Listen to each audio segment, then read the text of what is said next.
तो hello guys, welcome to the struggle. आज हम करने वाले हैं अपने क्लास 10th के समांतर श्रेणी, और समांतर श्रेणी का भी हम सेकंड पार्ट कर रहे हैं। फर्स्ट पार्ट में हमने इसकी इंट्रोडक्शन या फिर इसके 5.1 प्रश्नावली का पहले क्वेश्चन का भी पहला क्वेश्चन देख लिया है। सेकंड क्वेश्चन से अपने सवाल कंटिन्यू करेंगे। तो इसमें हमें पहले क्वेश्चन का सेकंड क्वेश्चन दिया हुआ है, किसी बेलन में उपस्थित हवा की मात्रा, यानी कि किसी बेलन में कितनी हवा है ये हमें बतानी है, जबकि वायु निकालने वाला पंप प्रत्येक बार बेलन की शेष हवा का 1/4 भाग बाहर निकाल देता है। हवा हमें बतानी है कि उस पंप में कितनी है, लेकिन कंडीशन ये है कि उस पंप में से हवा हर भाग 1/4 भाग 1/4 भाग 1/4 भाग निकलती जा रही है, वो भी जो उसमें बच रही है उसका 1/4 भाग। और इस बेलन को बेसिकली आप वो मान सकते हैं, साइकिल में हवा भरने वाला जो पंप होता है उसमें जब हवा डाली जाती है तो एक बार में इन्होंने बोला गया है कि जितनी पंप में हवा है उसमें से 1/4 भाग बाहर जा रही है। इससे आप रिलेट कर सकते हैं। तो सबसे पहले हमें ये पता होना चाहिए कि उस पंप में हवा कितनी है। तो सबसे पहले हम ये मान लेते हैं कि माना बेलन में हवा की मात्रा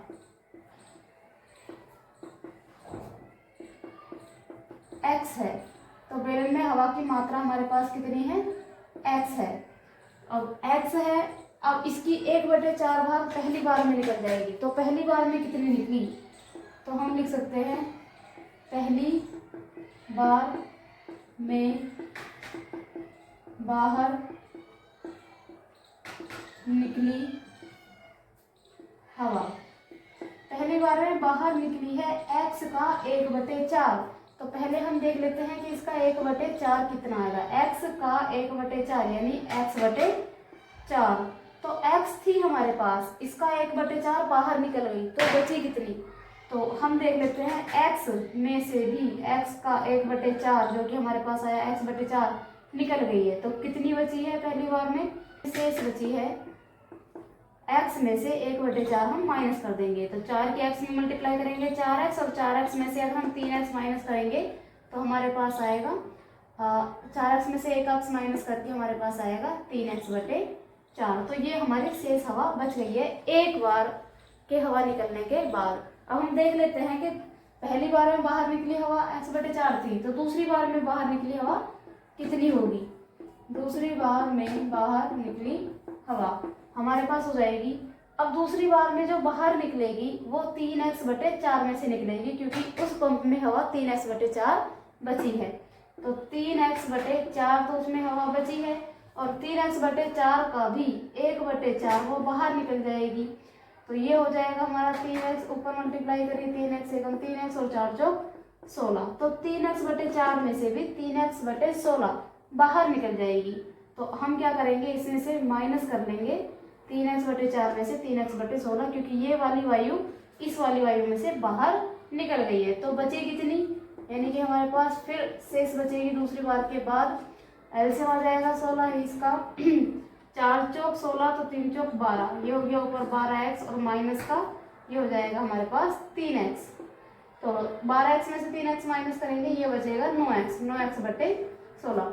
तो ये हमारे पास दूसरी बार में हवा बची है। अब इसी प्रकार हम देख लेते हैं कि तीसरी बार में कितनी हवा बाहर निकलेगी। अब हमारे पास पहली बार में x/4 बाहर निकली थी, जो कि हमारे पास रह गई थी 3x/4। दूसरी बार में 3x/16 बाहर निकली थी, और हमारे पास रह गई थी 9x/16।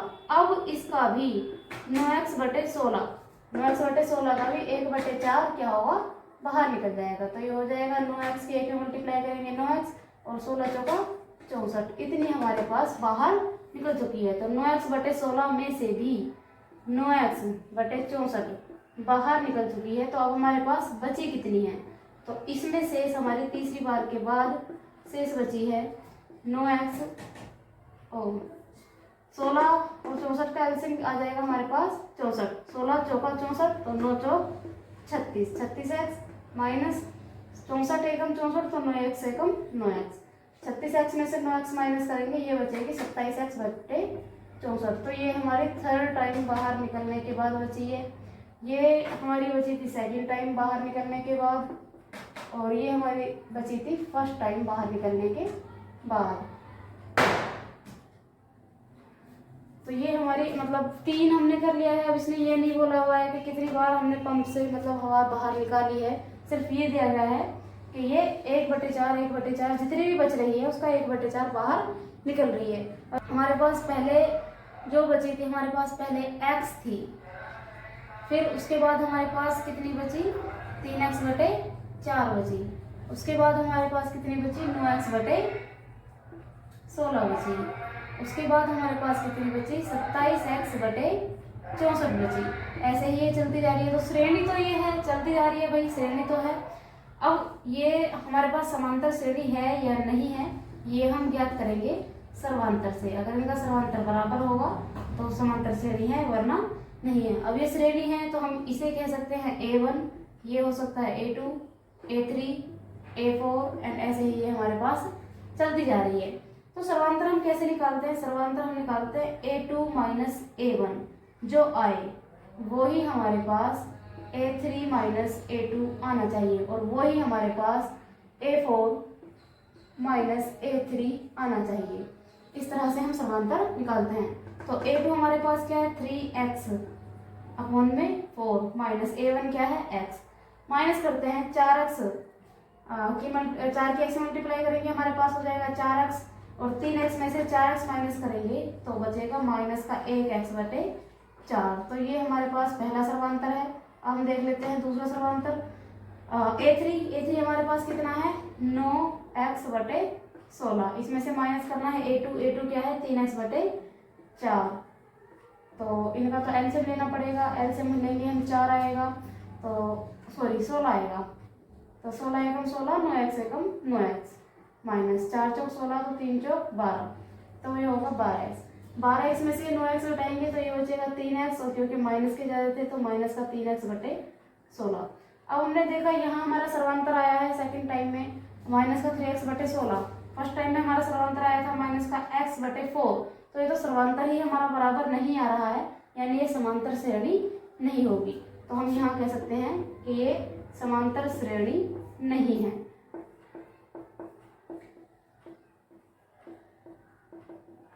लेकिन हमने बताया था कि जब हर के सहायता से श्रेणी चल रही हो, बढ़ रही हो, तो उसे क्या कहते हैं, हरात्मक श्रेणी। तो इसे हम हरात्मक श्रेणी बोल सकते हैं। लेकिन हमें देखना था कि समांतर श्रेणी है या नहीं है, तो हमने देख लिया कि समांतर श्रेणी नहीं है।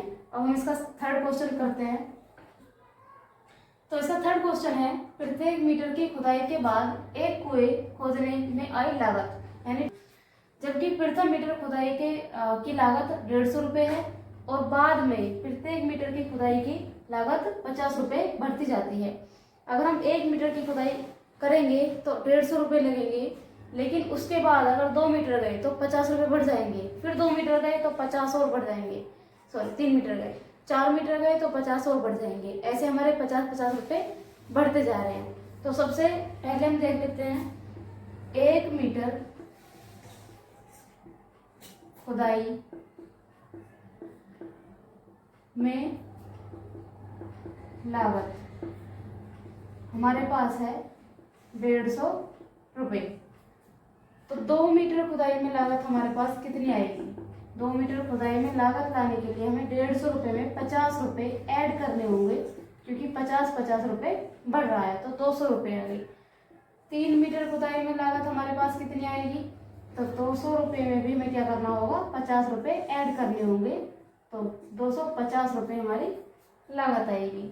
4 मीटर खुदाई करने में कितनी लागत आएगी, अब 250 में भी हमें क्या करना होगा, 50 रुपये प्लस करने होंगे, तो 300 रुपये हमारी लागत आएगी। ऐसे ही हमारे 50-50 रुपये बढ़ते जा रहे हैं। तो पहले हमारे पास 150 रुपये थे, फिर 200, फिर 250, फिर 300, और ऐसे ही कहीं भी ख़त्म नहीं है, क्योंकि इन्होंने बोला नहीं है कि कितने मीटर हमने खुदाई की है।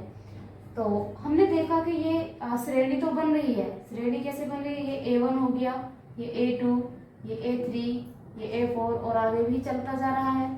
लेकिन समांतर श्रेणी है या नहीं है, ये देखने के लिए हमें देखना होगा कि इसका सर्वांतर बराबर है या नहीं है। तो हमें क्या निकालना होगा, इसका डिफरेंस यानी इसका सर्वांतर यानी डी निकालना होगा। और सर्वांतर निकालने के लिए हम क्या लगाते हैं, a2 माइनस a1 और फिर a3 minus a2, a4 minus a3। इस तरह से जो ये सीरीज चलती है इन सब का मान बराबर आना चाहिए। तो a2 कितना है हमारे पास, 200 रुपये। 200 में से भी a1 यानी 150 अगर हम माइनस करेंगे तो हमारे पास आ जाएगा 50 रुपये। तो पहला सर्वांतर हमारे पास आया है कितना, 50 रुपये। a3 कितना है, a3 है 250, a2 200 और 250 में से 200 माइनस करेंगे तो इसका भी हमारे पास आएगा 50 रुपये। तो हमने देखा कि दोनों का सर्वांतर बराबर आ रहा है। a4 है हमारे पास 300, a3 है 250, 300 में से 250 माइनस करें तो इसका भी सर्वांतर कितना है हमारे पास 50 रुपये।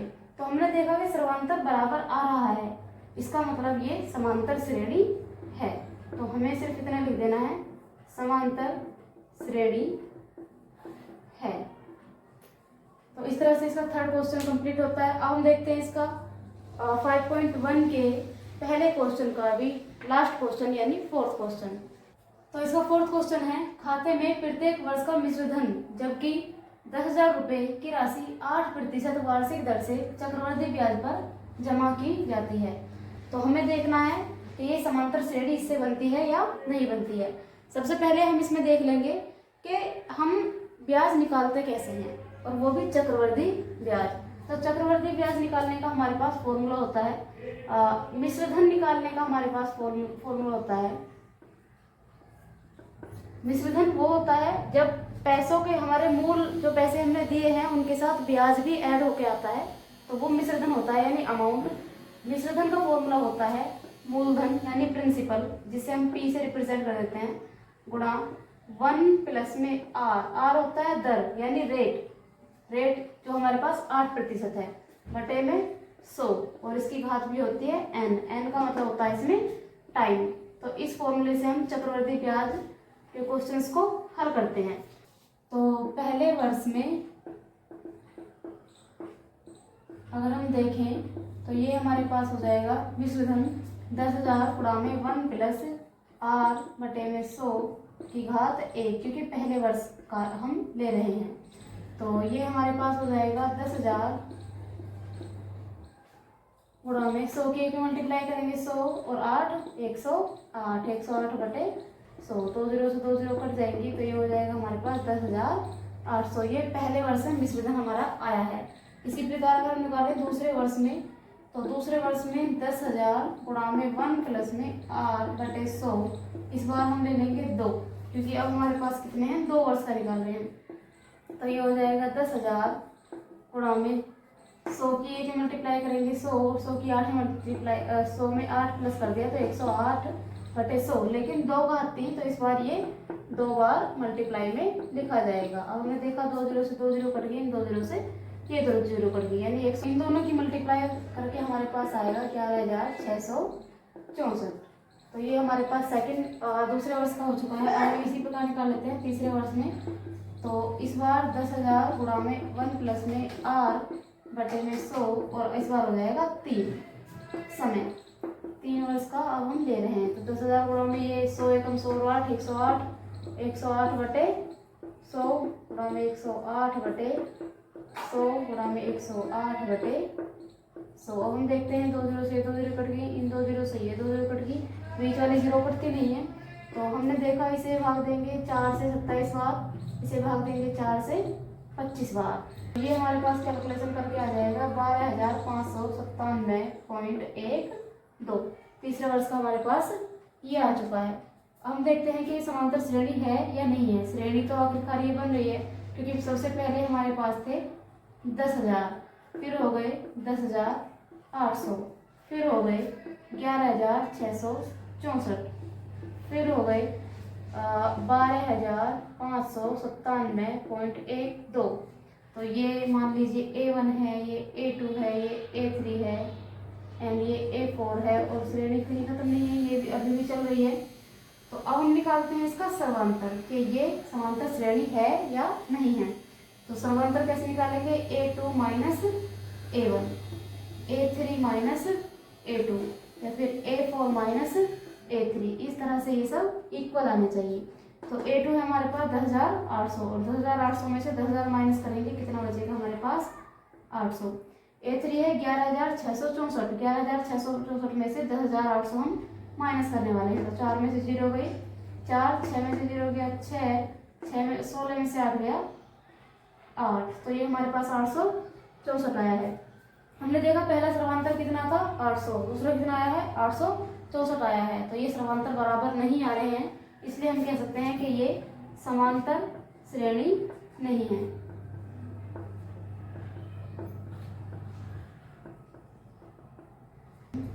तो ये हमने 5.1 का पहला क्वेश्चन पूरा कर लिया है। सेकंड क्वेश्चन को हम second, third and fourth question को हम नेक्स्ट वीडियो में कवर करेंगे। धन्यवाद।